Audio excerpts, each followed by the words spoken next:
Capítulo 7. Descida. Não haveria proveito algum em minhas tentativas de explicar o horror, o qual me recordo ainda hoje do que ocorreu naquela noite. Aquele evento não causou o temor passageiro que os sonhos normalmente deixam em seu rastro.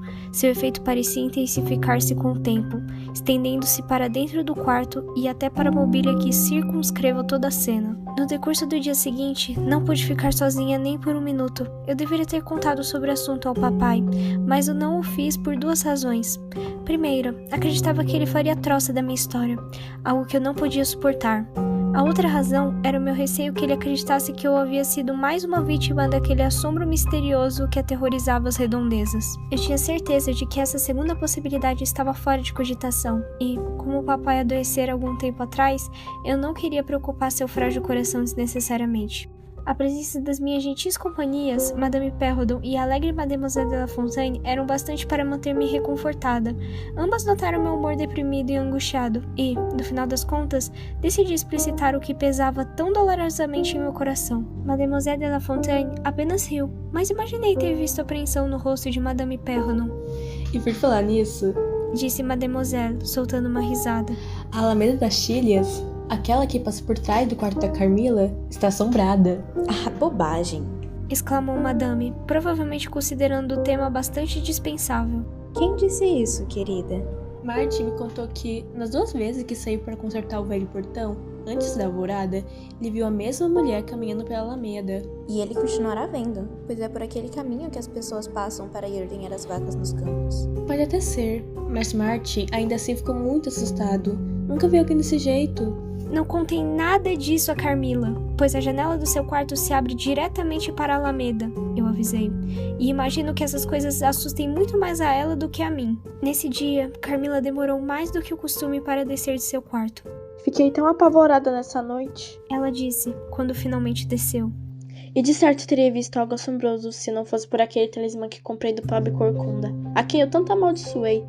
Sonhei que alguma coisa preta se aproximava da minha cama e acordei em profundo pânico. Depois podia jurar que tinha visto uma figura de roupas escuras perto da lareira. Mas então procurei por meu talismã embaixo do travesseiro e assim que eu toquei, a aparição sumiu. Eu tinha absolutamente certeza de que algo terrível apareceria ali. E talvez pudesse me ferir do mesmo modo que aconteceu com as pobres vítimas às quais ouvimos falar.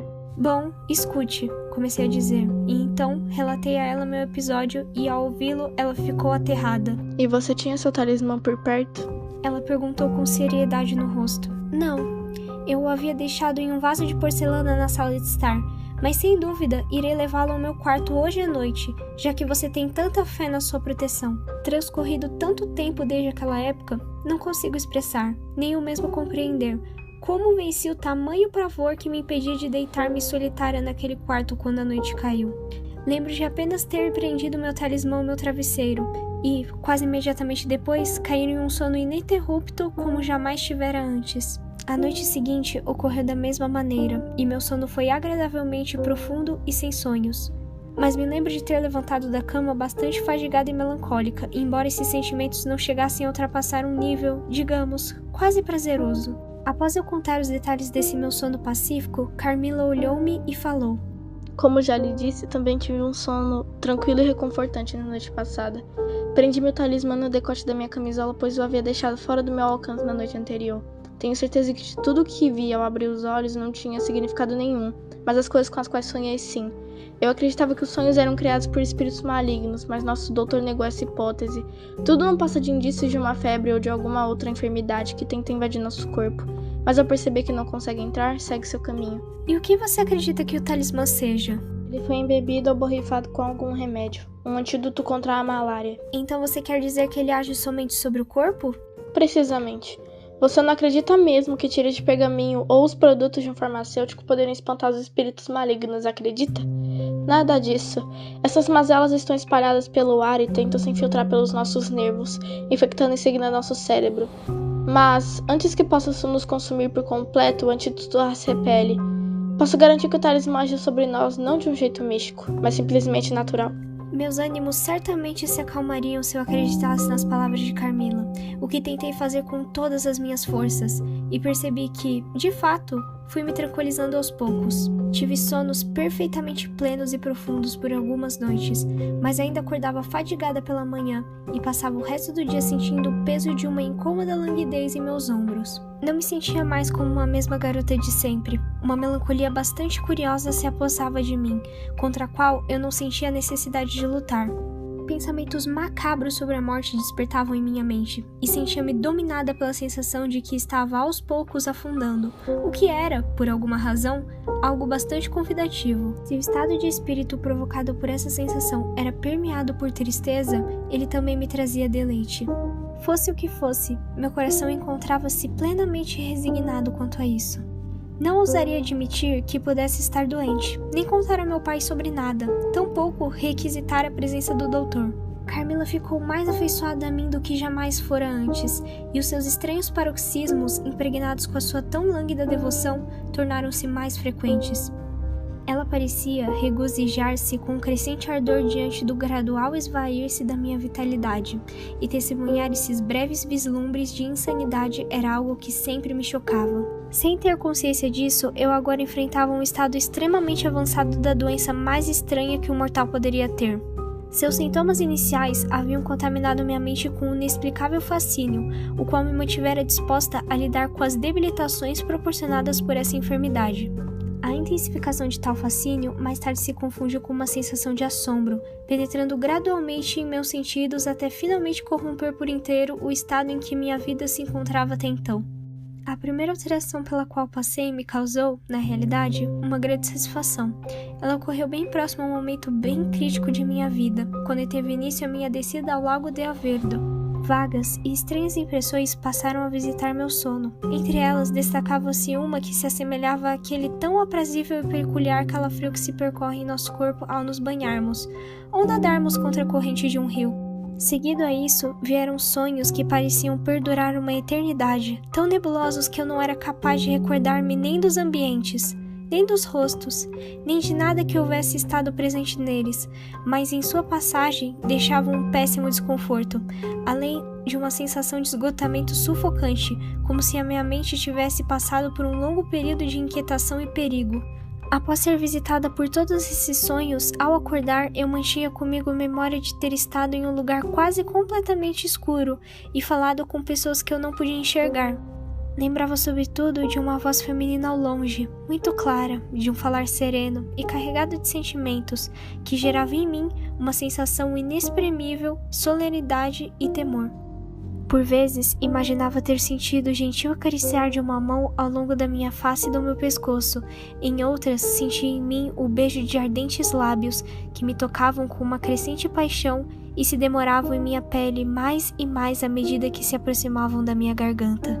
E, quando chegavam aí, permaneciam fixos. Meu coração palpitava veloz. Meu peito inflava e desinflava mais rapidamente com a minha respiração descompassada. Um soluço engasgado subia à minha garganta, como se eu estivesse sendo estrangulada, e dava lugar a uma convulsão aterradora de se ver, e até meus sentidos, enfim, me abandonavam, me jogando na inconsciência. 3 semanas já haviam se passado desde o início desse terror. Meus sofrimentos já se evidenciavam em minha aparência. Empalecida, meus olhos dilataram-se e ganharam olheiras, e a languidez que havia tempos me atormentava começava a traduzir em meu semblante. Com frequência, meu pai me questionava sobre eu estar doente, porém, com uma resistência que eu julgava inexplicável, eu persistia em assegurar-lhe que estava tudo na mais perfeita normalidade. E, por um lado, eu tinha razão, não sentia dores e não podia me queixar de nenhuma disfunção corporal.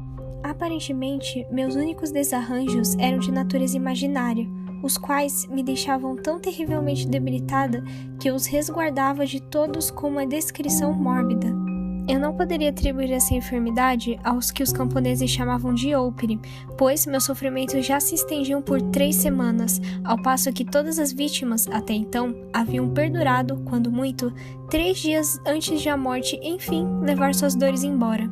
Carmila queixava-se dos seus sonhos e de episódios febris, mas a precariedade de suas condições não era nem de longe tão alarmante quanto a minha. Estivesse eu ciente do meu estado, teria implorado de joelhos por amparo e orientação. Eu, com certeza, sofria a influência de algum poderoso narcótico, o que atordoava meus sentidos. Contarei agora sobre o sonho que me levou diretamente a uma incomum revelação.